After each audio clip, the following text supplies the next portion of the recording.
From the center of the universe, Toronto, Ontario, Canada, this is the SDM Show with your host, Rob Cairns. The SDM Show focuses on business, life, productivity, digital marketing, WordPress, and more. Sit back, relax, grab your favorite drink, and enjoy the show. Here is Rob. Hey everybody, Rob Cairns here. I'm the founder, CEO, and chief technologist at Stunning Digital Marketing. In today's episode, I have my good friend and monthly co-host, Bridget Willard, with me to talk marketing. And we're going to talk about why you need to clean up your email list. And it's interesting because we branch into other aspects of cleaning up your marketing as well. This is one episode you don't want to miss. Sit back, relax, enjoy the show. This episode is brought to you by All-in-One WP Migration, the most trusted WordPress migration plugin with over 60 million sites served.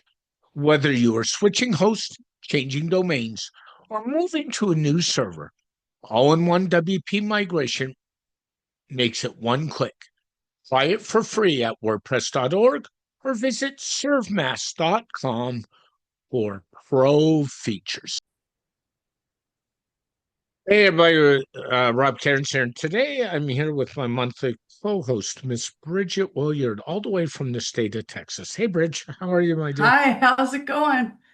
Oh, living the dream. No, in all seriousness, as of the time of this record, we're into warmer weather finally, and this white stuff called snow is going to start melting this weekend. So life is not so bad. So That's great. Yeah, I'm in Corpus Christi, Texas, at the Gulf of America or Mexico, depending upon your political affiliation. And it is subtropical, and I'm only wearing this because my air conditioning is set to 70 degrees. No, okay. Yeah. I hear you. So today you and I were talking last week, and those who don't know, Bridget joins me for a monthly marketing podcast, and we talk all about marketing. And Bridget and I were having a conversation this week, like we do many days on the phone, and the subject ends up on marketing. And we were talking about how you need to clean up your email list and why. And then we extended that to you should think about your social media list as well. So I think we jump in and kind of talk about why you need to clean up your marketing efforts, all of them. And let's jump into your email list. So go ahead and go. So, okay, there's a local church that paid to have these printed, Mm-hmm. talking about marketing, it still works, right? Yep. And they just pushed them through every door. They didn't have them mailed. They just pushed them through every door crack. And, a few days later, they did this on Saturday. So today, right now, is Thursday. But like Wednesday, Tuesday, these were just still in the door. And I started thinking about the fact that for prospecting, it's just really why you want the email list in the first place. We always assume there's going to be an open. But the thing is that my 12-unit building isn't totally occupied. The reason why these flyers are still in the door is because there's nobody in those apartments. And this is a complex with 288 apartments, basically, probably a 60% occupancy rate. So you do the math, have Gemini do it for you. Either way, I have my phone charging, so on my calculator. But that's not a big, not everybody is going to receive that message, right? But there's still a dedication that you see in the church movements and a lot of like community-based organizations that marketers could really learn from, Ralph. Ralph, that's my boyfriend. Oh my God. What's your name again, Rob? So this is the thing. Like they could really learn from this kind of consistency, persistence, resilience, because they're not going to get, everybody going. They couldn't even handle it if they did. They had everybody in all of these buildings. They couldn't handle that kind of occupancy in their church. And so sometimes we get really discouraged with our open rates, with our click to open rates, and Yeah. all of this stuff. And, you know, it's okay for people to opt out. For me, I Mhm. had my mailing list ebb and flow as I've grown in my own business and what I focus on. I've always had a heart for small businesses. And so I've made all these free tools and all this stuff. I used to work in primarily in WordPress, so I have all these tools just for WordPress agencies. The thing is that my niche is SaaS. So it doesn't make sense for me to have free business tools for small businesses, Yep. right? On my website. So I decided to take them off, and it prompted some conversations I had with Groundworks Dev and some other people on X, Twitter, and with you. And it made me think about this because I sent Mhm. out my email, people unsubscribed, and I'm like, good, opt out. If this message isn't resonating with you, you should opt out. And that's Mhm. okay for people to leave your list. You don't necessarily have to do the scrubbing, but you Yeah. can. And I know you have great automations that I'm sure you're going to share. And I mean, depending on how nerdy of a email database nerd you get, there's a lot of funnels you get separated into, Mhm. segments and whatnot. But to me, I just decided I'm going to start sending to everybody and let them self-select out. And then I'm going to do my refining and then just stay in that lane. So Yeah. that was So kind of what my mind was for this topic. I'll share with you. I've got a large client who's a jewelry store. They're also a friend. I've talked about them on the show a lot. They're good examples. So they've got a large mailing list of about 3,000. They're using Mail Poet, which runs inside WordPress, so works for them, works really well. They have a ability to put up to 5,000, actually 10,000 on the license they're on, because they're on Mm. my license, but that's allowed. So I'm not doing anything underhanded. And every couple months, I go through and I look at their numbers quite a bit. And they're sending out probably four a month, so one a week, maybe three a month. And their open rates are you ready to hear this from retail? Yeah, 59%. that's huge. Yep. That's Now, huge anyway. engaged open rates are 59%. And people walk in the store all the time and say, I read this in your newsletter. I read this tip. I did that. Now, one of the things I have them doing on a quarterly basis is scrubbing their list. Okay. So before everybody dumps on me and says that's cheating to increase your open rates, yes and no. Because one of the problems is if people stop opening your emails, sooner or later, they're going to end up in the spam folder.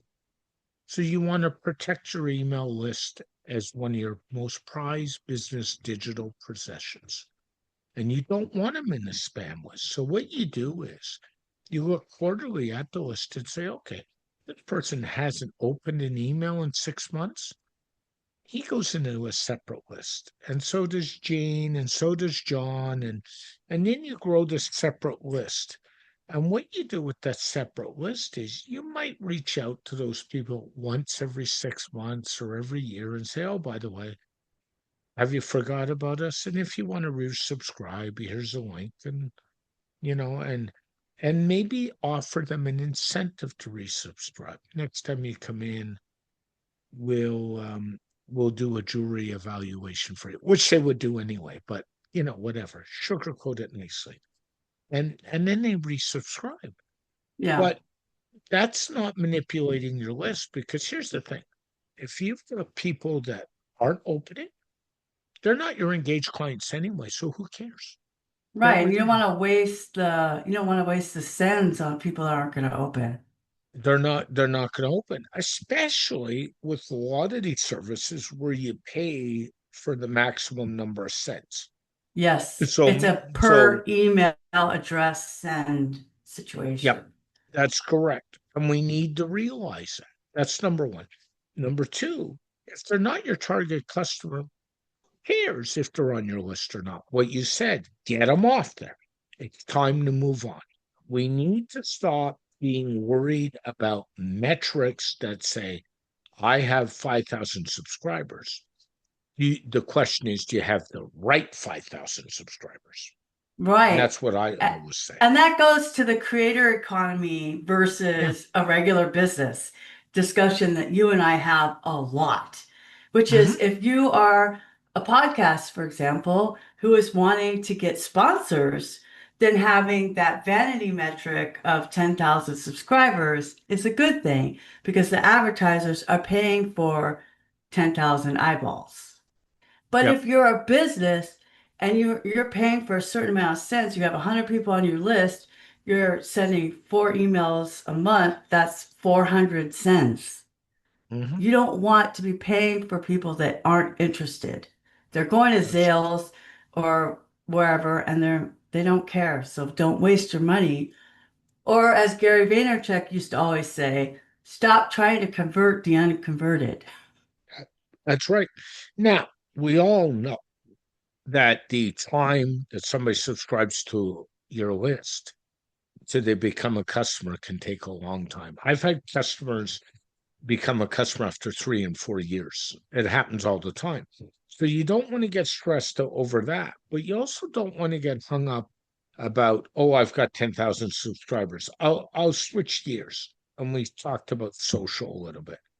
It used to be in the old days, Twitter/X, everybody was concerned about followers. And we all know on X, the common platform is once you hit that 2,000 threshold, it changes how you can add and not add.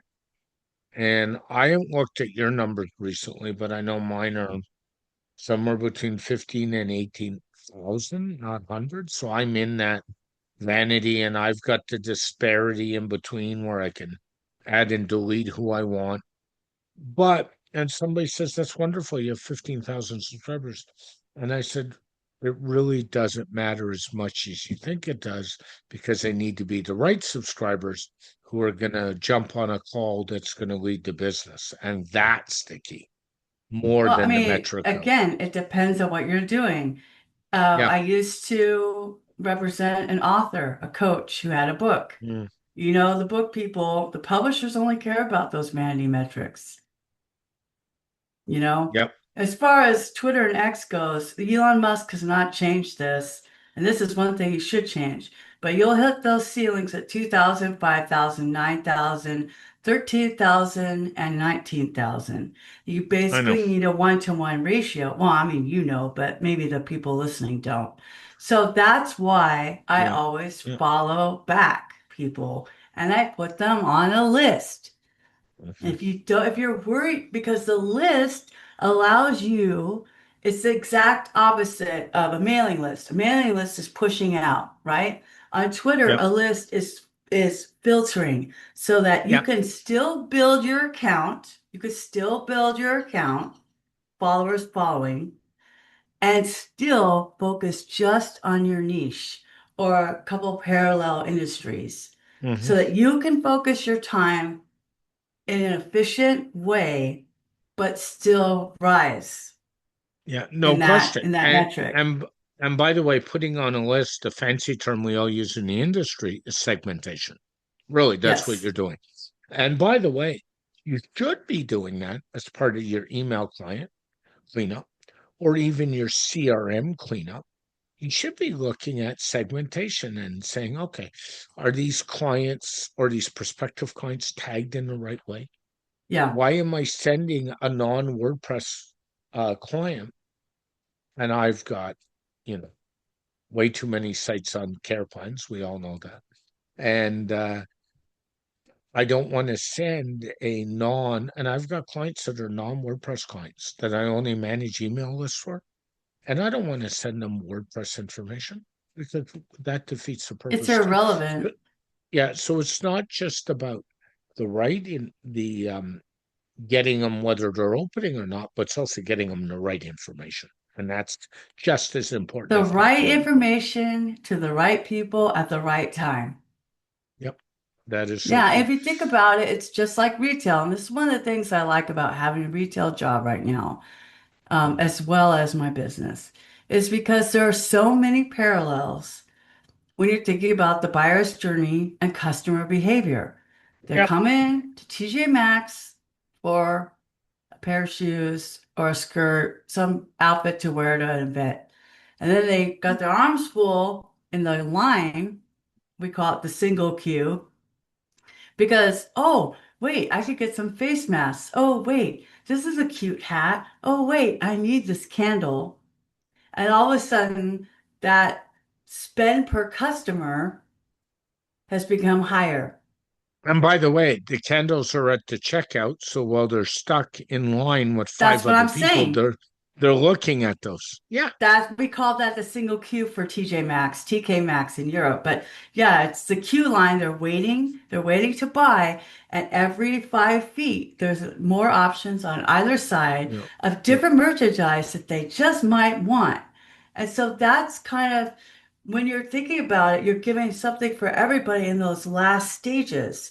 So even Mhm. though you have an ideal client, right, for TJ Maxx, it's 85% women. They buy for their children, for their boyfriends, for their husbands, for their Mhm. brothers, for their Mhm. uncles, for their dads. So then they'll say, oh, my dad needs these slippers. I need this phone case. And you're giving your customer another opportunity to buy. So it's not that you only talk about this one thing. You might have care plans for some people, but other people haven't opted into a security plan as well. Or That's right. maybe your care plan people might want to start doing an email list. So there are opportunities, but the focus of the email would be based upon what they need. You could have those cross sells at the bottom, Mhm. you know? Yep, it's so So true. that's kind of just you're giving them something they can grab, something that's easy for them to say yes to. Yeah, it's so true, and it doesn't take a lot.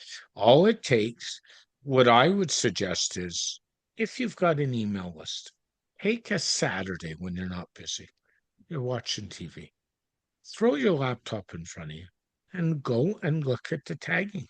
Is your tagging accurate? Is it right? Does it make sense?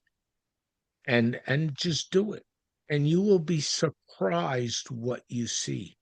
I'm in the middle of doing that with my CRM right now. I've changed CRMs, as you know. People on my Substack know I've changed from HubSpot to Fluent CRM, which is based on WordPress. I've made that change. And I'm in the middle of going through all my tagging and retagging everybody that's in that CRM at this point, because you need that to be up to date to be an effective marketer. If Yeah. it's not up to date, as I always say, the wrong analytics and the wrong metrics, you're throwing stuff at a dartboard blindfolded. And that doesn't help you scale or be successful. No, and talk about people changing jobs, Rob. Yeah, The people change jobs on the average of every 2 years. How many I know. people, when you first started building your list in HubSpot, how many of those people have changed jobs? Yeah, it's So true. maybe they were in a position to be this and such, but now they're not. Or that email is dead. That email Yeah, address itself is dead. yeah.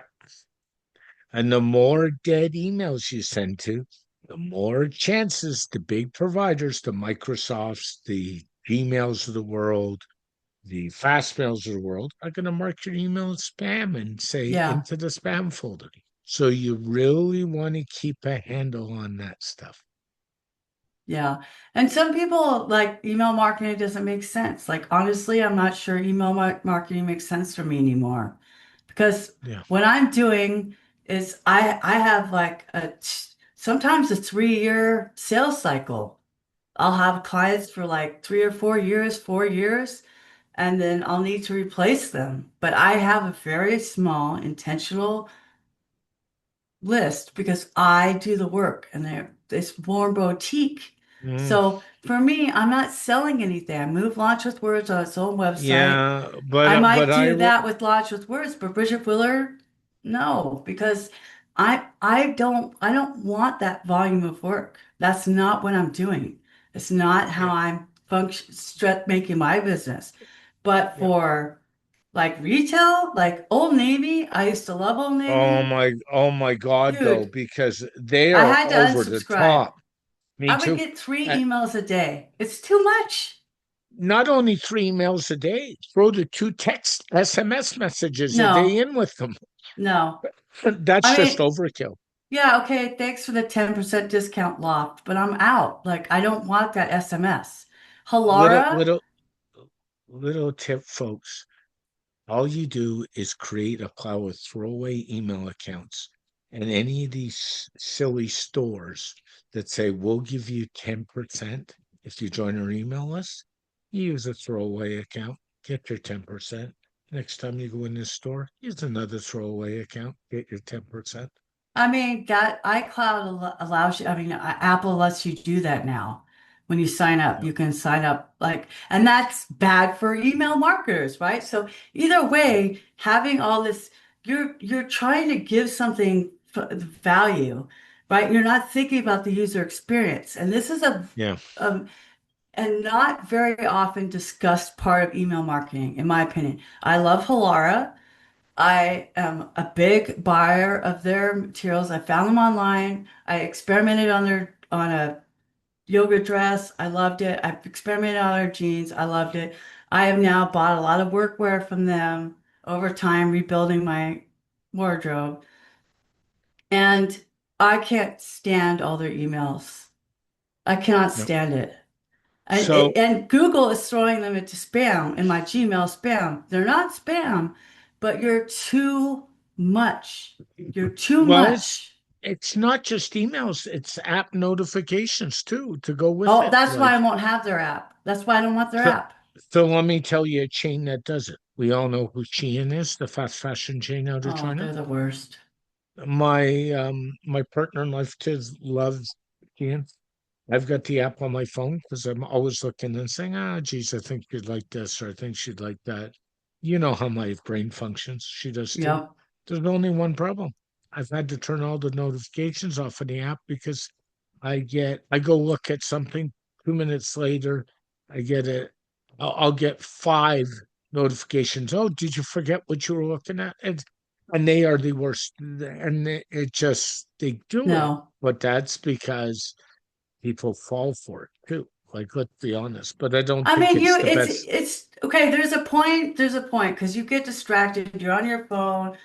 You like, especially their target Yeah. audience, right? Young moms trying to be Yeah. fashion forward. You're on your Sorry. phone. A kid bothers you. Your best friend DMs you on Instagram. All of a sudden, you're gone. That's true. But I'm going to tell you something about myself. Now, I'm Gen X. But I wake up in the morning and I was talking with somebody on Twitter about this. I wake up in the morning deleting emails. If your email hits my email box before 9 a.m., I'm deleting it. I don't, and this is what I've always said.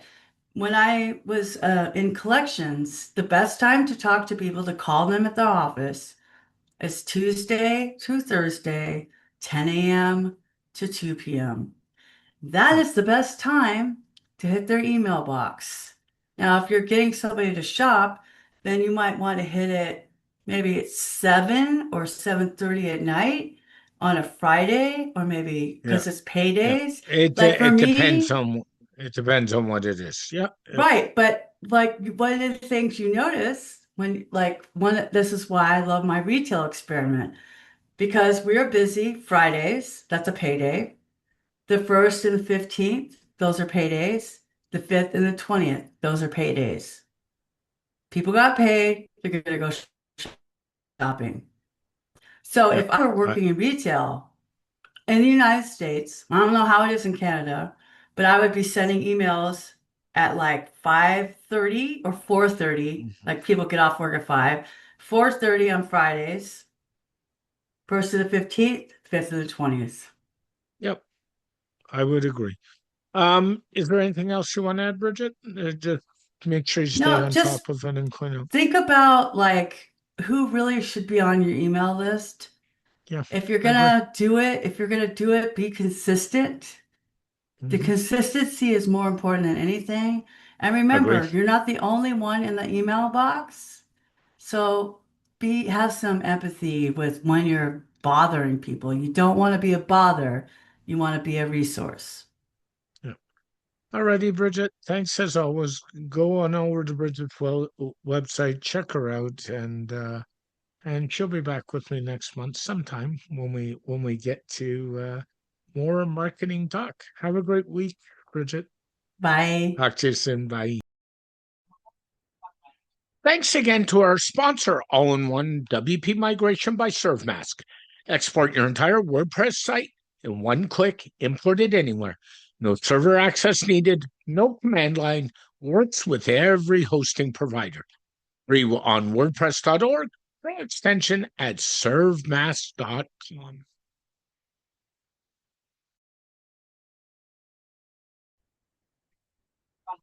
Very special thank you to Bridget Willard for joining me on this edition of the SDM Show. The SDM Show is dedicated to my late father, Bruce Cairns. Dad, I miss you very much every day. My mother, Ann Cairns, who's still doing really well and is an inspiration. And of course, Tiz Maroney. And Tiz, I know I've said it, but thank you so much for all the inspiration you give me every day.